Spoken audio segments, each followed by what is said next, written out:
अजिंक्यतारा हा भारताच्या महाराष्ट्र राज्यामधील सातारा या जिल्ह्यातील सातारा गावातीलच एक किल्ला आहे. प्रतापगडापासून फुटणाऱ्या बामणोली रांगेवर अजिंक्यतारा उभारलेला आहे. अजिंक्यताऱ्याची उंची साधारण 4400 फूट असून त्याचा दक्षिणोत्तर विस्तार 600 मीटर आहे. अजिंक्यतारा म्हणजे मराठ्यांची चौथी राजधानी. पहिली राजगड, मग रायगड, त्यानंतर जिंजी आणि चौथी अजिंक्यतारा. साताऱ्याचा किल्ला हा शिलाहार वंशातील दुसऱ्या भोजराजाने इसवी सन 1190 मध्ये बांधला.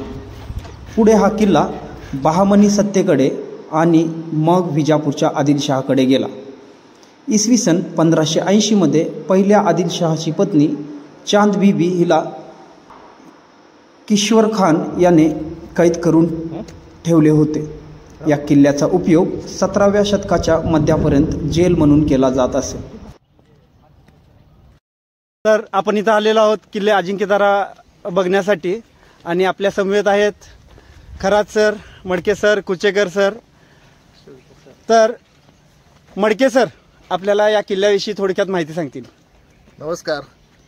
हा अजिंक्यतारा किल्ला राजा भोज यांनी इसवी सन साधारणतः 1200च्या आसपास बांधलेला आहे आणि खऱ्या अर्थानं मराठ्यांची राजधानी म्हणून देखील या किल्ल्यानं मराठा साम्राज्याच्या काळामध्ये बरीच वर्ष अधिराज्य गाजवलेलं आहे. इसवी सन 1673 मध्ये छत्रपती शिवाजी महाराजांनी हा किल्ला मराठा साम्राज्यामध्ये घेतलेला आहे आणि त्यानंतर महाराजांच्या नंतर महाराणी ताराबाई यांनी देखील जवळपास 1700 ते 1708च्या दरम्यान याच किल्ल्यावरून मराठा साम्राज्याचा कारभार पाहिलेला आहे. त्यानंतर हा किल्ला जवळपास 100 वर्ष मराठा साम्राज्याच्या ताब्यामध्ये होता आणि जो की 1818 साली इंग्रजाच्या ताब्यात गेलेला आहे. धन्यवाद. खूप खूप धन्यवाद सर. आणि अशा रीतीने या किल्ल्याची ऐतिहासिक माहिती आणि मराठा साम्राज्यातील किल्ल्याचं महत्त्व आपल्याला मडके सरांनी सांगितलेलं आहे. खूप खूप धन्यवाद सर. आणि सर्वांनी आवर्जून एकदा भेट द्या. छत्रपती शिवाजी महाराजांच्या राज्याचा विस्तार होत असताना 27 जुलै 1673 मध्ये हा किल्ला शिवाजी महाराजांच्या हाती आला. छत्रपती शिवाजी महाराजांच्या कालखंडात अजिंक्यतारा किल्ल्याचे किल्लेदार मानाजीराव साबळे पाटील होते. किल्ले अजिंक्यतारा औरंगजेब याचा थोरला मुलगा गडावरील शहजादा आझम महादेव मंदिराकडे अजिंक्यतारा किल्ल्यावर हल्ला केला होता. या हल्ल्याचा किल्लेदार मानाजीराव साबळे पाटील यांनी ताकदीने मुकाबला करून किल्ला वाचवण्यासाठी शर्तीचा लढा दिला होता. छत्रपती शिवाजी महाराज या किल्ल्यावर 2 महिने वास्तव्यास होते. या किल्ल्यावर शिवरायांना अंगी ज्वर आल्याने 2 महिने विश्रांती घ्यावी लागली.